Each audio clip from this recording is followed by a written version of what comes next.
Many people have wondered if there will ever be peace between Israel and Palestine. It's a complicated issue, and it's hard to predict the future, but we're going to try. To get started, let's look at what each side wants. The Palestinians want an independent state with Jerusalem as its capital. They want to travel freely between Gaza and the West Bank without checkpoints or restrictions on movement throughout the region.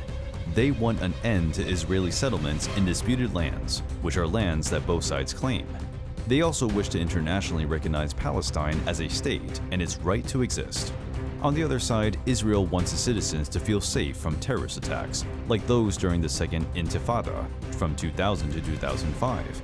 In addition, Israel wants security guarantees from other states, so Israelis don't have to worry about their safety when traveling abroad, especially in Europe. Finally, it also wants recognition of Israel as an independent nation by its neighbors, something which had not happened since 1948, when Israel was established as a state after World War II ended.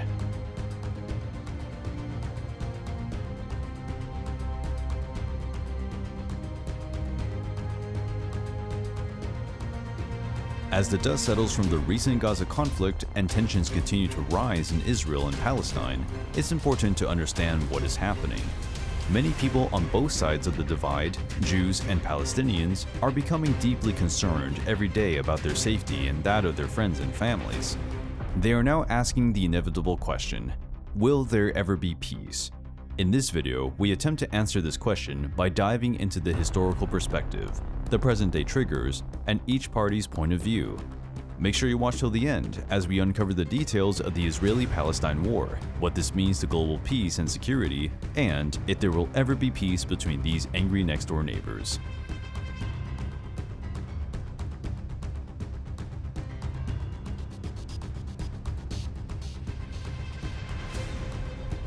The Israeli-Palestine conflict is often framed as a binary issue, with no way forward but for one side or the other to compromise. But this is not true.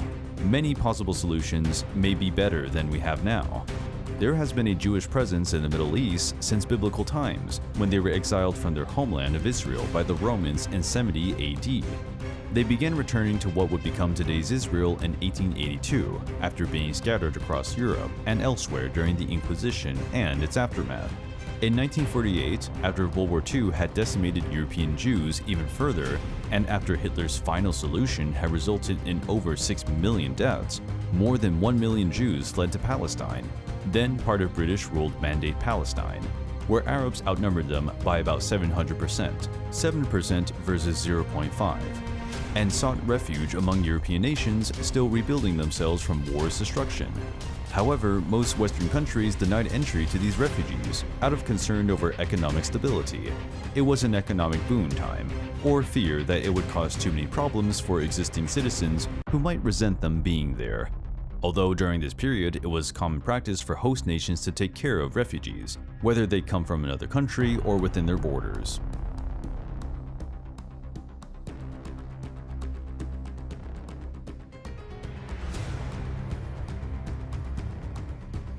A lot is happening right now in Israel and Palestine.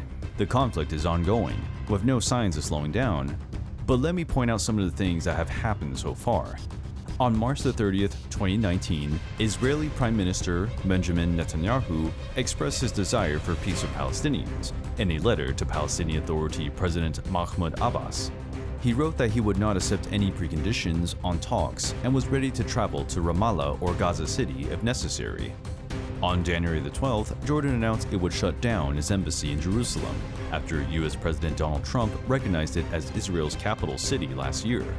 This came after protests erupted outside their gates as well as within their walls, where several hundred people chanted against Israel's occupation of East Jerusalem, which Palestinians want for their capital. 1 week later, on January the 19th, Egyptian Foreign Minister Sameh Shoukry met with Israeli Prime Minister Benjamin Netanyahu during an official visit where they discussed regional issues, such as Syria and Gaza, with economic cooperation between both countries. Some observers saw this meeting as an attempt at normalizing relations between Egypt and Israel after years of hostility following former Egyptian President Hosni Mubarak's removal from power, during which time several border crossings were closed off entirely between these two countries. In 2021, the latest Israeli-Palestinian talks collapsed. the United States ended all aid to the Palestinian Authority, PA, after President Donald Trump announced that Washington would cut at least $200 million in annual funding to Ramallah on humanitarian grounds. While there were some speculations that this funding cut by Donald Trump was done under pressure from Saudi Arabia, which had been locked in a Cold War with Qatar, others believed it might have more to do with America's growing ties with Israel, as relations between Tel Aviv. Riyadh has steadily deteriorated since Mohammed bin Salman came into power.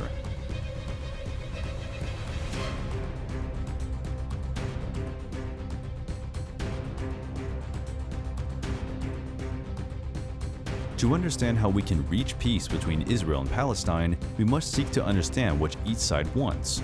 Israel wants to defend itself from attacks by Hamas and other terrorist groups that have murdered thousands of Israelis since the beginning of the 20th century. Israel is also concerned about Iran's nuclear program, which it could use to attack Israel with chemical or biological weapons at any time.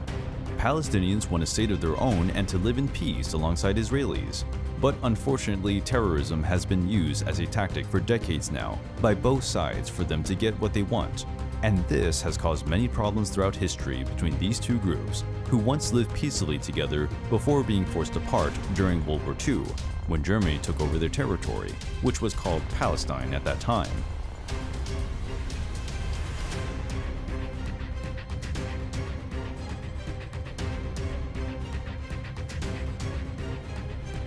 The problem is that they have very different views on history.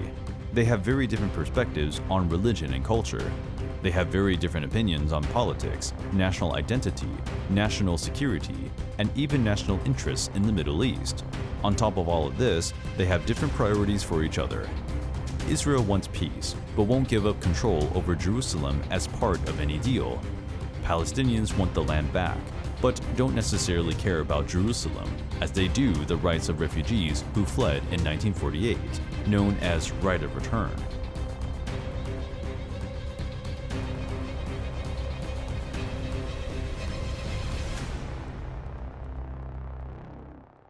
Israel and Palestine share a contentious relationship, and resistance to peace have been ongoing. The conflict centers around the question of who deserves what land, but all other major points of contention are rooted in rights. The right of return is one such right at the heart of much debate. The right of return is the right of Palestinian refugees to return to the homes and property they were fled or were expelled from in the 1948 Arab-Israeli War. It differs from other refugee issues because they are not just individual refugees. The entire populace had left their homes as part of a mass exodus.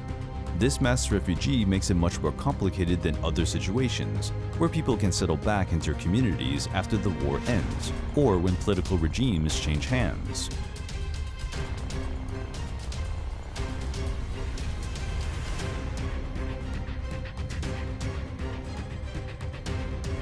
Did Israel seize land from other countries to create a Jewish state?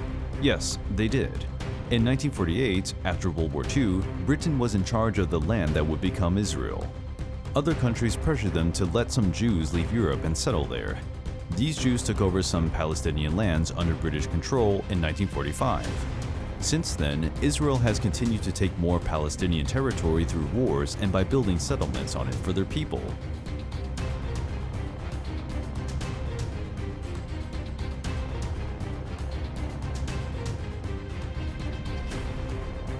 The Israeli and Palestinian people must agree on a two-state solution to end the conflict. They must also agree on the terms of such an agreement, including the borders between Israel and Palestine, whether or not Jerusalem will be shared by both states, and if so, how?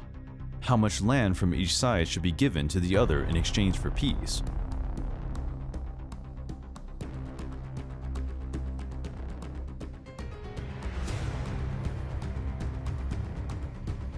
The Israeli-Palestine conflict has gone on for so long that it's easy to get lost in the details and miss the big picture. But if you look at these conflicts as part of a long history of violence, they start to make sense. And if you look at this conflict specifically, what's more important is understanding both sides' motivations for fighting and their willingness to compromise. If there's one thing that we can take away from this history lesson, there will never truly be peace until both sides are willing and ready for it. It's now your time to judge. What do you think is the solution to the Israeli-Palestinian conflict? Let us know in the comment section below. Be sure to like and subscribe if you enjoyed this video, and hit that notification bell so you don't miss any of our daily videos.